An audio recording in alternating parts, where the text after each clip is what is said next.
last week we were talking about solving equations, polynomial equations that have more than 2 or 3 terms and has more than an x squared term. I look at the first problem here and I see 4 terms. Right away, that to me, that means I'm going to use grouping to solve. I'm going to change the subtraction signs because I always do. And then I'm just going to group the first 2 terms, second 2 terms. I'm going to factor out the greatest common factor here, so that's x squared. And that's going to end up being x plus 5 plus, and then I'm going to factor out a -2 here. So that gives me x minus, that gives me an x, oh, that should have been an x minus 5 here. Phew, I was going to say, because if they don't turn out to be the same thing, it doesn't work. So now the 2 brackets are the same, so I can factor that out. I can factor out an x minus 5, and what am I left with? X squared minus 2. So then my solution is x equals 5, or, and then I have x squared minus 2 is equal to 0, so bring the 2 over. So x squared equals 2, so take the square root, plus or minus square root of 2. So I end up with positive 5, or plus a negative square root of 2.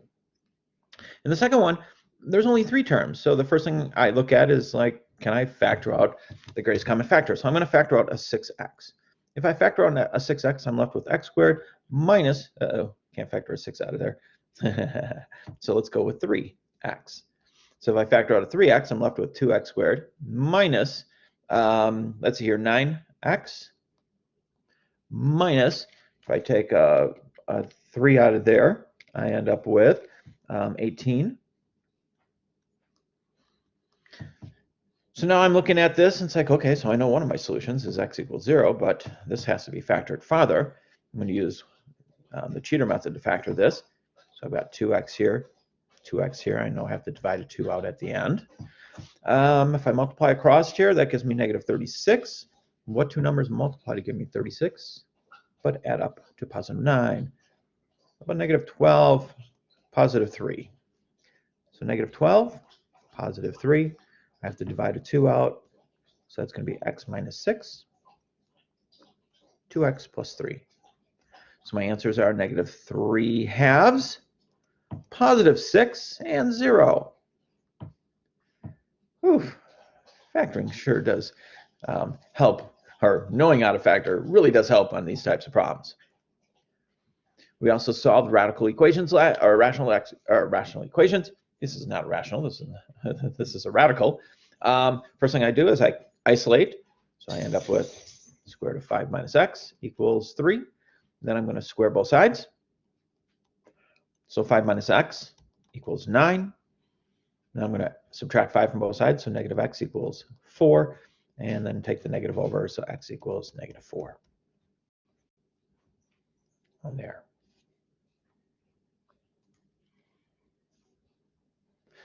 We also talked about solving rational equations, and what we wanted to do is we always wanted to multiply through by the lowest common denominator. So in this problem, it's x plus 3.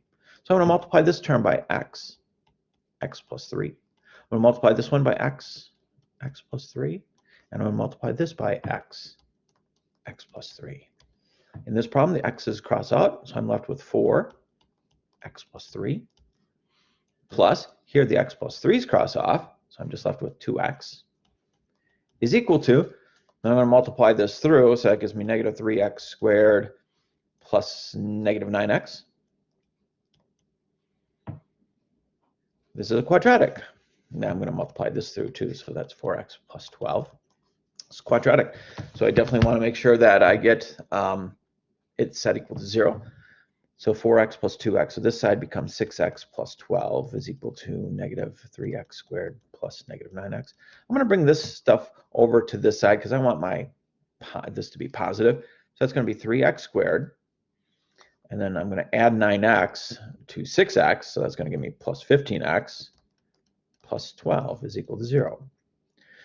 Factor out the greatest common factor, so that's 3x squared plus 5x plus 4. So this factors down to x plus 4x plus 1. So my solutions are x equals negative 4 or x equals negative 1. Now, if I went too fast for you guys, which I talk fast a lot of times, just rewind, play it again. My suggestion is do the problems yourself and then play and see what the answers are. All right. This week, as I said, we have two sections: linear inequalities in one variable, and then other type of inequalities. Well, this section 1.8, the other type of inequalities, we get into absolute inequalities, polynomial inequalities, and rational inequalities. So this section 1.8 really takes it to another level. Linear inequalities in one variable, none of you will have a very difficult time with this. As with equations, we solve it exactly the same. The only problem with an inequality is if you multiply or divide by a negative number, you have to flip the inequality symbol. That is the rule. So you solve inequalities exactly the same way as you would solve equations, except we end up flipping the inequality symbol if we multiply or divide by a negative number. Okay. So if I asked you, let's go down to a problem. If I asked you to solve, write an inequality representation, okay. Let's talk about intervals before. Let's go back. When we have an interval,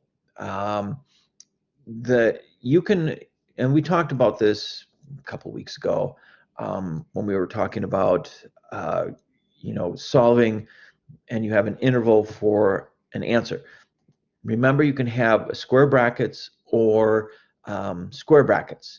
The rounded bracket means that it is not included. Square bracket means that it is included. I'm sorry, the 5 is included here. So we would use less than or equal to 5. So if we wanted to rewrite this as an interval in, using inequalities, the -3 is not part of the solution. So I would just rewrite this as -3 is less than x, which is less than or equal to 5. The square bracket means that this is a solution.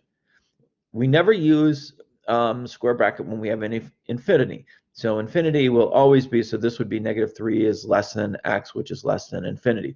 You can't put less than or equal to infinity. It just doesn't make sense to do it that way. So we just do it this way. Between 0 and 2, so we'd rewrite it as x is greater than or equal to 0, x is less than or equal to 2. Here I have between negative infinity and infinity. We could just write all real numbers if we wanted to. That would be perfectly fine.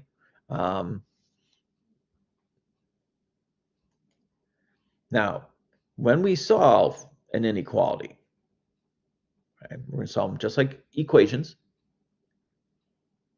It's just that if we multiply or divide by a negative number, we have to switch. We have to flip the inequality symbol over. So let's start off with the real easy one. If I was going to solve 2x plus 3 is greater than 4, it is exactly the same thing as if I had 2x plus 3 equals 4. I just draw a line down. I'm going to subtract 3 from both sides. So 2x is greater than 1. Divide through by 2. X is greater than 1/2. Done. That's it. I didn't have to flip the inequality because I divided both sides by 2. I did not divide by a negative number. That is the only time, well, divide and multiplied by a negative number. You have to flip. So let's try this one. It gets a little bit tougher, but I solve it the same way. I would get my variables on the same side.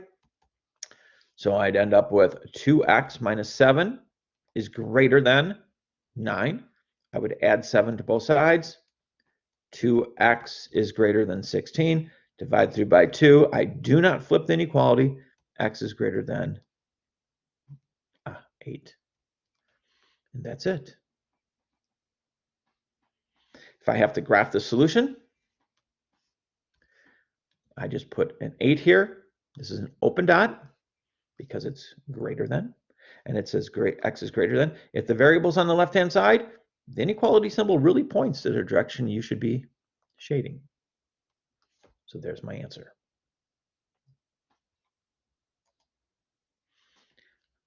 And they have the answer there. Now, they just put the rounded back. If you put the open dot there, it's perfectly fine also. Either one is fine. Solve the inequality. Okay, so I've got 6/7 x minus 8 is less than or equal to x minus 9. Okay, so a couple things I have to do here. I probably would add 8 to both sides right off the bat. So I have 6/7 x is less than or equal to x minus 1. I'm going to add 1x to both sides. But guess what? That would give me 7/7x, right? Because I'm subtracting 1x from both sides. So that leaves me with negative 1/7 x is less than or equal to negative 1. I'm going to multiply both sides by -7. Well, guess what? If I multiply or divide by a positive or a negative number, I must flip the inequality. So this is going to be x is greater than or equal to, if I multiply a negative times a negative, I get a positive. So x is greater than or equal to +7. And that would be my answer.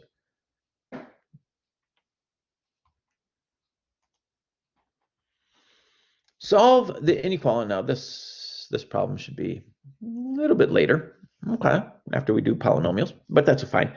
X squared is less than 4. I know how to solve this. I take the square root of both sides.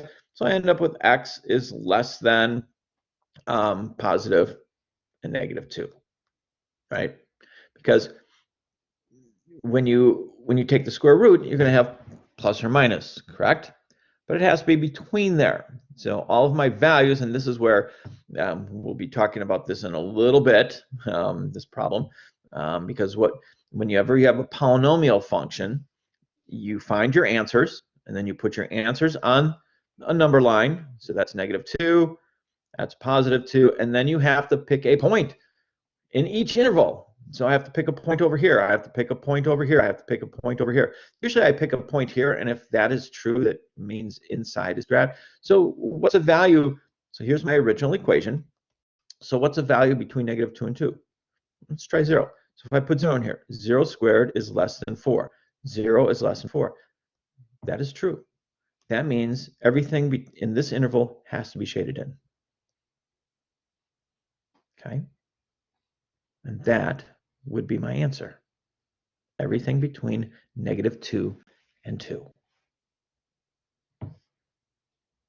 Open dots or parentheses, either one. So letter D should be my answer. Well, that comes a little bit later. All right. How do we solve absolute value inequalities? All right, so let's talk about these. Now, I will tell you, your assessment this week is set up 4 parts. First part is solving just regular linear inequalities. Second question, solving absolute value inequalities, okay? So it says, an absolute value inequality has 2 solutions, x equals a and x equals -a, because both numbers are at the distance a from 0, and that's what absolute value means. It means how far away from 0 is the number. You begin by making it into 2 separate equations and then solving them separately.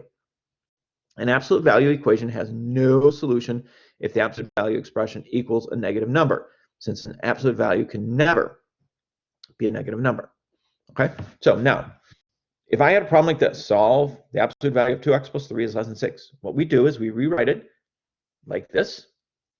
So this is 2x plus 3.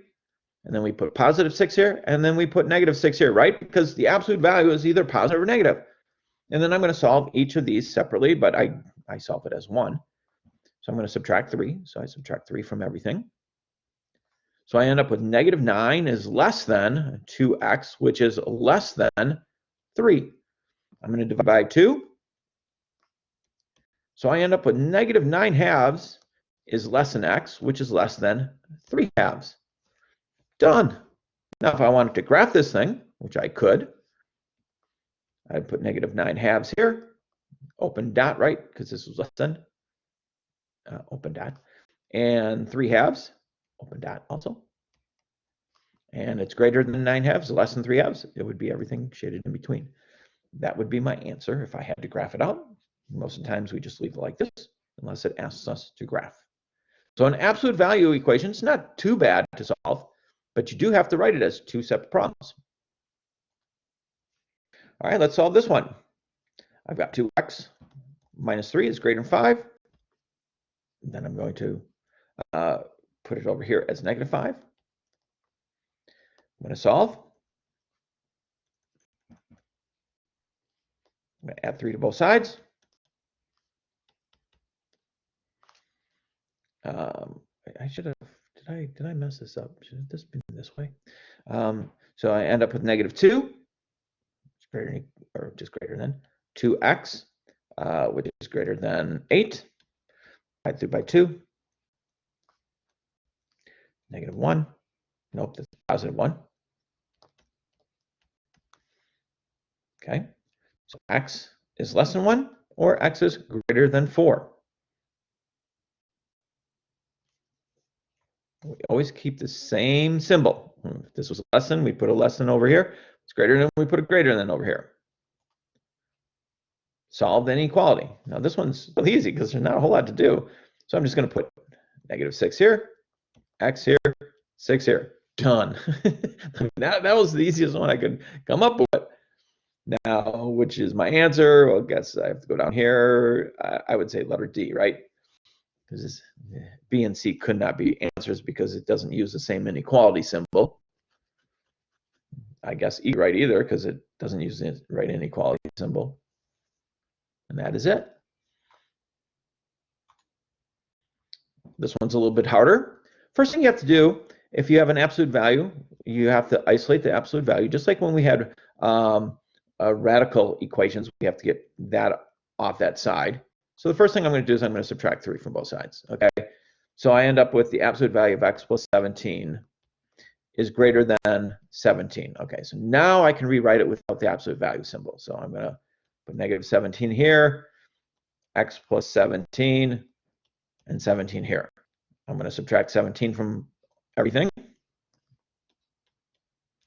So I'm left with what? -34 is greater than x, which is greater than 0. Okay, so now this one's a little bit tricky to figure out which one is my answer here. I've got x is less than -34 is greater than 0. So I'm going to go with letter D. Okay, because this is read x is less than -34 and this is read x is greater than 0. So that would be my answer. So absolute value problems are not that difficult. You just have to isolate the absolute value symbol, and then you have to write it as without the absolute value symbols in there. Now, the next type of problems are polynomial and rationals. Okay, when I'm solving a polynomial inequality, we solve it just like normal. Okay, we factor it, we find our answers, and then we plot our points on a number line. Once we have it plotted on a number line, we have to check each interval to see where it is a solution. So for example, if I had a problem like this, x squared minus 2x minus 3 is equal, then our answers are this. Now let's say I gave you this problem. X squared minus 2x minus 3 is less than or equal to 0. Okay, I solve it exactly the same way. I still factor it. I get x plus 1, x minus 3 is less than or equal to 0. Then I find my solution. So x equals -1, x equals 3. And then what I do is I make a number line out. I put my values, my solutions in there, -1 and 3. Then I have to check to see what makes this true. So let's take a point in here, 0. I like taking 0 because 0 is such an easy number to plug in. So if I put 0 in here, 0, 0, minus 3. So I'll put it in here. So -3 is less than or equal to, is that true? Is this a true statement? -3 is less than, that is a true statement. That means your answer has to be shaded in between here. Now, I could have taken a point out here. Let's take 4 and put 4 in here. So 4 squared, that's 16, minus 2 times 4 is 8, minus 3 is less than or equal to 0. So 16 minus 8, that's 8, minus 3, that's 5. 5 is less than or equal to 0. No, that's not true. So that should not be shaded. But I already found it's shaded in region. It's either going to be, the shaded in region is either going to be between the two numbers or it's going to be on the outside of both of these. Okay, that's how it always works out. Okay, so as soon as that's why I always take in between first, because if that's true, I don't have to look at the other ones. All right.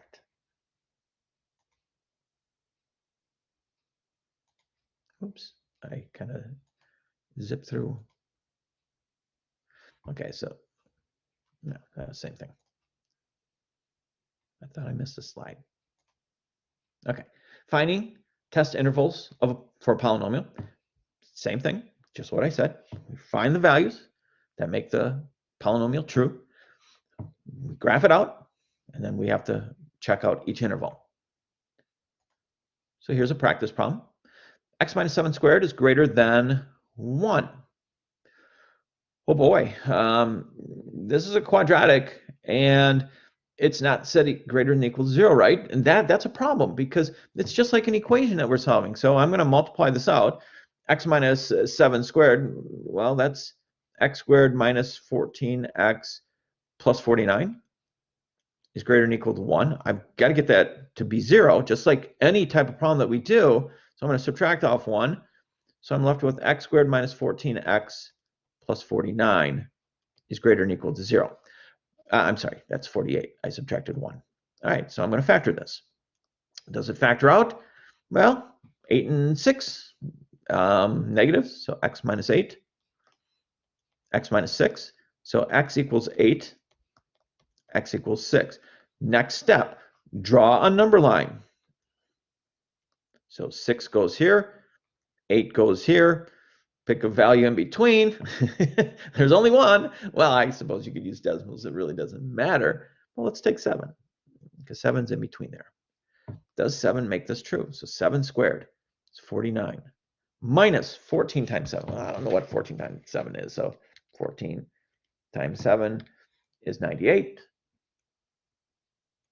plus 48. Is that greater than or equal to 0? Okay, so 49 minus 98 plus 48. That is equal to negative 1. Is negative 1 greater than or equal to 0? No, it's not. So I am saying my answer has to be on the outside of this. It is a greater than or equal to sign, so it has to be a square bracket on both sides. So now I'm looking for an answer of between 6 and 8, graphed on the outside of each one. Boy, these all look the same, don't they? Oh, this is negative 6 here. So I'm looking up here. That's negative. This is positive 6. This is positive 8. That looks right. Positive 8, positive 6. But now I have 8 going to negative infinity, 6 going to positive infinity. So I don't think that's right. So that's wrong. That's wrong. Boy, these are all so close. Square bracket, square bracket. Oh, but they have 8 on the left-hand side, so that's not right. And then this one, boy, they are so close. Oh, but this one has the rounded brackets down here, so the graph is not correct. So this one looks like it, whew, man, that is like, they made all of the answers look almost identical. I'm going to go with letter B, because that one looks correct. All right, so they're not that bad. I mean, it does take a little bit of time to solve them. Okay, so if I had a problem like this, I've got x squared. So I'm going to rewrite this as x squared minus 2x minus 24 is greater than 0. So right away I know that, can I cross out any of the answers down here? I sure can. I can cross out this one and this one, can I? Because they have square brackets instead of the rounded one, so that's gone. So I'm going to solve this. So x, what is that? X minus, let's see here, 6 and 4. So x minus 6, x plus 4. So I have 6. So x equals 6, x equals negative 4. All right, so if I graph this out, negative 4 goes here, 6 goes here. I'm going to try 0. 0 is the easiest one. So I put 0 here. 0, 0. So that's negative 24 is greater than 0. Is that true? Negative 24 is greater than... No, that is not true. So I know it's not shaded in between here. So it has to be shaded on the outside. It is a greater than symbol. So that means it has to be a rounded bracket, right? So I am looking for a graph that looks like this. 6, let's see, 6 and negative 4. It sure looks like A, doesn't it? I'm going to go with letter A there. So polynomial functions are not that bad, but you do have to check out some values. I mean, you can't, once you're done solving, you're not done. You have to find out what part is going to be shaded in, so you know your answer. Now, if I didn't want to, if I didn't ask you to graph and I said just give me the solution, you could write x is less than -4, or x is greater than 6. That would also do it. You could also do it this way. -4 is less than x. Nope, it should be greater than, right? X is, let's go this way. X is less than -4. X is greater than 6. Could write it that way. I mean, it doesn't. I mean, there's many ways of writing your answers that are correct. Rational inequalities. Okay, so now this is the last one, probably the hardest. To solve a rational inequality, you first find the zeros from the numerator and the undefined points from the denominator. You use these zeros and undefined points to divide the number line into intervals. Then you find the sign of the rational on each interval because you're trying to find where it's true. So then you can graph it. So for example, if I had a problem like x plus 32 over x plus 6 is less than or equal to 3. Well, what makes the denominator equal to 0? -6, okay? But I can't solve this yet because it's not set equal to 0, and I do not want to bring that 3 over to the side. Trust me. So what I'm going to do is I'm going to cross multiply here. So I end up with x plus 6 times 3. So I have 1 there. Oh, I should have gone this way first. So I've got x plus 32 is less than 3x plus 6. And then I'm going to multiply this through. So I've got x plus 32 is less than 3x plus 18. I'm going to solve this. I'm going to bring the 3x over here, so -2x. I'm going to bring the 32 over here, minus 32. So -2x is less than, what is that, 32 and 18. So is that 14? -14. I'm going to divide through by -2. And I end up with x is less than, no, I don't, because I'm dividing by a negative number. I've got to flip that inequality symbol. X is greater than 7. Now, it really doesn't matter because now I have my points. I have -6 and 7. I've got to put them on my number line, -6 and 7. Okay, there they are. What is true? Okay, so let's take in here. 0 is between -6 and 7. Let's put 0 in here. 0 plus 32, that's 32 over 0 plus 6, that's 6.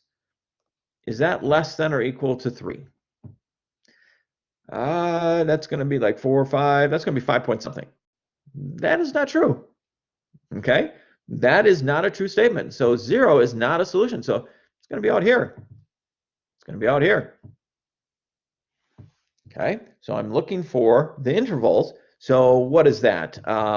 So that means, oh, that's a less than or equal to. So this means it's going to be a square bracket like this. So I've got -infinity to -6. That is a solution.